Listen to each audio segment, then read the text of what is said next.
Good morning. ஒரு இருட்டான இடத்துல ஒரு சின்ன ஒரு வெளிச்சம் இருந்தால் போதும், அந்த வெளிச்சத்தை வச்சு நம்ம அந்த சூழ்நிலையை கடந்து வந்துடலாம். அந்த வெளிச்சம் நமக்கு ஒரு தைரியத்தையும் ஒரு சேஃபையும் நமக்கு கொடுக்கும். அதே போல தான் ஆண்டவர் இன்றைக்கு நம்மளை அந்த வெளிச்சம் அப்படின்னு சொல்லுகிறார். பைபிளில் நீங்கள் உலகத்துக்கு வெளிச்சமாக இருக்கிறீர்கள் என்று நாம் நமக்கு மாத்திரம் இல்லை, உலகத்துக்கே நம்ம வெளிச்சமாய் ஆண்டவர் படைத்திருக்கிறார்.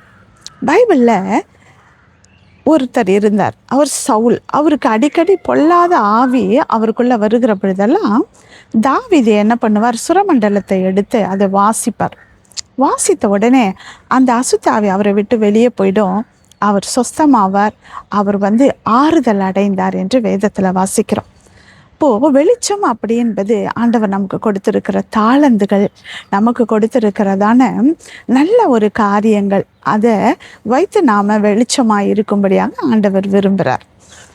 பைபிள் இன்னொரு இடத்துல நான் பார்க்கிற போது 5 அப்பம் 2 மீனை கொண்டிருந்த ஒரு சின்ன பிள்ளை, 5000 பேருக்கு மேலே அங்கே கூடி இருந்தாங்க. ஆண்டவர் ஏதாகில இருக்குதா என்ற போது அதை கொண்டு ஆண்டவராக இயேசு இடத்துல கொடுத்தார். எல்லாரும் சொன்னாங்க, இது எப்படி எல்லாருக்கும் போதும் அப்படின்னு சொல்லிட்டு. ஆனால் அதையெல்லாம் யோசிக்கல. அந்த பிள்ளை தன்கிட்ட இருந்ததை கொண்டு கொடுத்தாங்க. கொடுத்ததினால அங்கே எல்லாரும் சாப்பிட்டு திருப்தி அடைந்தாங்க. இன்றைக்கு நம்மிடத்துல கூட இருக்கிற நல்ல குணங்கள், நீங்கள் அன்பாக இருக்கிறவங்களாக இருக்கலாம், இரக்கம் உள்ளவர்களாக இருக்கலாம், நல்ல நேர்மை, உண்மை, இப்படிப்பட்டதான காரியங்கள் தான் நமக்குள்ள ஆண்டவர் வெளிச்சமாய் வைத்திருக்கிறார். அந்த வெளிச்சத்தை வைத்து நம்ம ஆண்டவரை பிரகாசிக்கும்படியாக நாம் பிரகாசிக்கிறது மாத்திரம் இல்லை, நாம் மற்றவங்களுக்கும் பிரகாசம் உள்ளவர்களாக ஆண்டவர் இருக்க விரும்புகிறார். நாம் விளக்கை எழுத்தி எங்கேயும் ஒளித்து வைக்க மாட்டோம்ல, உயர்ந்த இடத்துல வைப்போம். அது எல்லாருக்கும் என்ன பண்ணும், வெளிச்சத்தை கொடுக்கும். அப்படித்தான் ஆண்டவர் இன்றைக்கு உங்களையும் கூட அவர் வெளிச்சமாக அநேகருக்கு உதவும்படியாக அவர் வைத்திருக்கிறார்.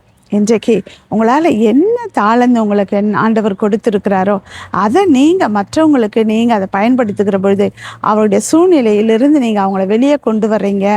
அது மாத்திரம் இல்லை, பிதாவையும் நீங்கள் மகிமைப்படுத்துகிறவர்களாக நாம் இருக்கிறோம்.